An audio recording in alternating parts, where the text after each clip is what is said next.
Mr. Trump, are you, in light of the horrors of Saturday, do you regret anything about what you said about Paul Pelosi?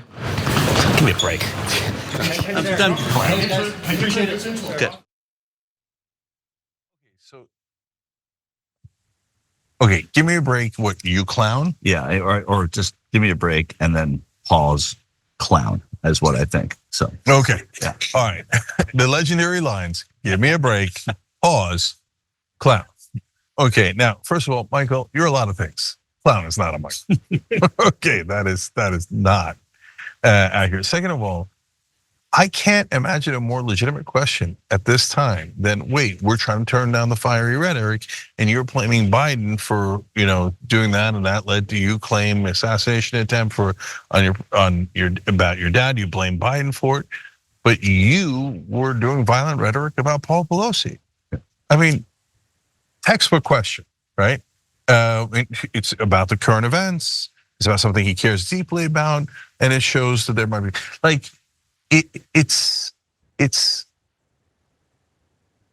there are things when I say sometimes people are clowns, right? Right. Like when they interrupt the broadcast, when they say, like earlier today, when that lady was like, you don't think that Biden tried to have Trump killed? I'm like, no, I don't, and you're a clown. Yeah. Okay. Legitimate questions. Anyways, they're never gonna ask for legitimate questions. Right. Also, it's at this time, again, it's just what you were saying. Like, this is a time to say, yeah, I've got to give that some thought, or I haven't. Yeah, maybe I regret it a little bit.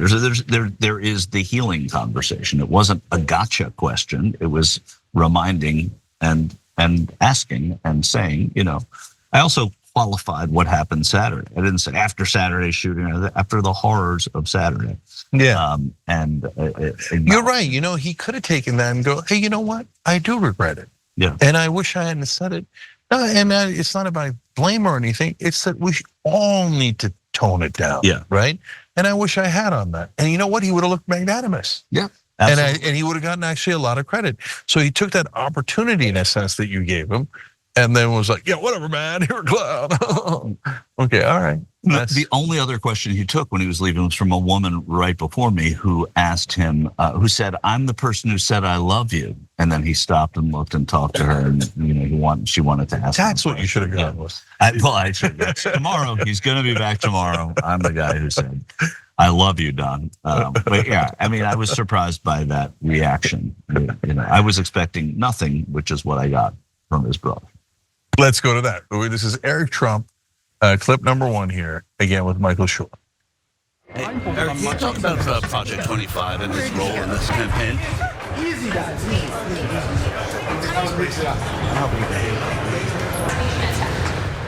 I think it gives you real perspective, but he's incredibly positive and he wants to win. He's more determined to win right now than I've ever seen him before, and we're going to win. Make no mistake, we're going to win.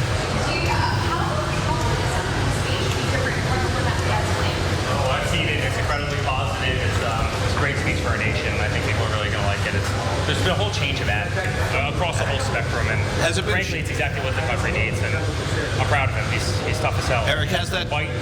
No one else would have done that. With blood running down your face, and no one else would have done that. And he's a remarkable man, and I'm proud to be his son. Eric, has that speech been? All right, that was exciting. All right, apparently Rick Perry had an interesting moment in his speech. So this is clip number 4. Why not? Let's check it out. And he's done it before. President Trump is ready to save our country, to make America great again.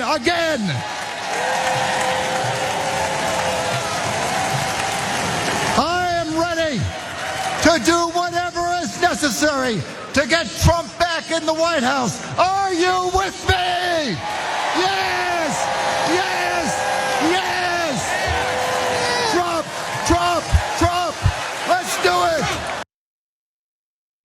Okay, that was clear. There's another guy named Rick Perry. Okay, Just like they had another Anne Hathaway. They had a different Anne Hathaway here today. They had another Rick Perry here today as well. That was in fact Rick Perry. This brother's the only one who has a comb over for his ears.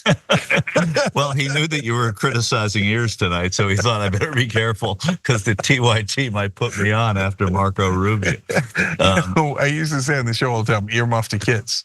Right. He took it one step further. He just earmuffed himself completely. By the way, a lot of ear talk from the former president to Marco Rubio to the other Rick Perry.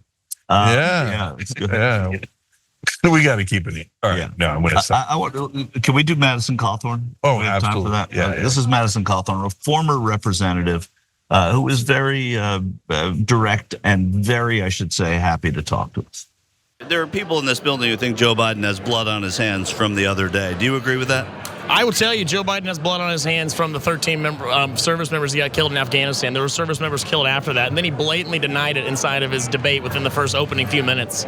He said that no service members died under his charge, which, and I can see how he'd forget it. The man was checking his watch when the bodies returned back to on our soil. And so I'll just tell you, I think he does have blood on his hands. The man literally has gotten our service members killed because of his terrible Afghanistan withdrawal, so that's where I'd say. I was asking specifically from Saturday, though, from the assassination attempt. You know, I mean, I haven't really thought that deeply about it, but I will tell you the political temperature and the things that the Democrats have been saying are significantly more violent in nature than what the Republicans are saying. And so I think the tenor that they've been using is what attributed to it. And I should mention to you, Cenk, that after we were done talking to Madison Cawthorn, he checked to make sure the mics weren't on. And he said, "What's that guy's name who does the Young Turks?" And I said, "John Idarola." He said, "No." Rashad Ritchie. Rashad Ritchie. I said, "No." Jared Jackson. Right. Ben Mankiewicz. God, I remember Ben Mankiewicz. Oh yeah, I remember him. But he said to me, I said, "Cenk Uygur, obviously," and he said, "I really like that guy. I shouldn't say it here, but tell him I really like him." So No. yeah, and he said he'd come on the show whenever you wanted him to. So. Like, you're like Young Turks, like main talking guy.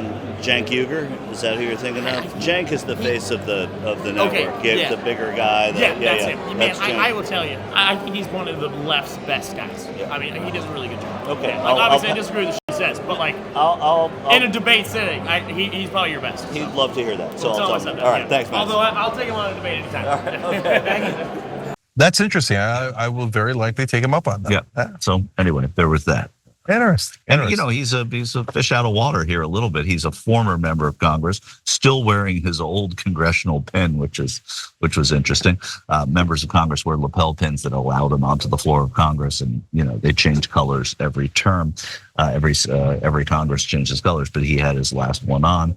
But he was just at the convention and pushing for Donald Trump. Yeah, and of course he was driven out by his own party. Yeah. And so that's why it's a little bit more fish out of water. Yeah. But my main question is, how are his ears? You could run it again if you want. I thought they actually were, some of the best ears I've seen here. Okay. Well, we got our ear to the ground. Yeah. Okay, by the way, this did not, I want to be super clear, and I'm serious. This did not start with President Trump. It started with Marco Rubio and his giant ears. Okay, President Trump, he got shot in the ear. We feel terrible about that. And he was, as I said, very brave on that day. Thanks for watching. If you become a member, you get to watch all this ad-free, except for, of course, this ad. Still, hit the join button below.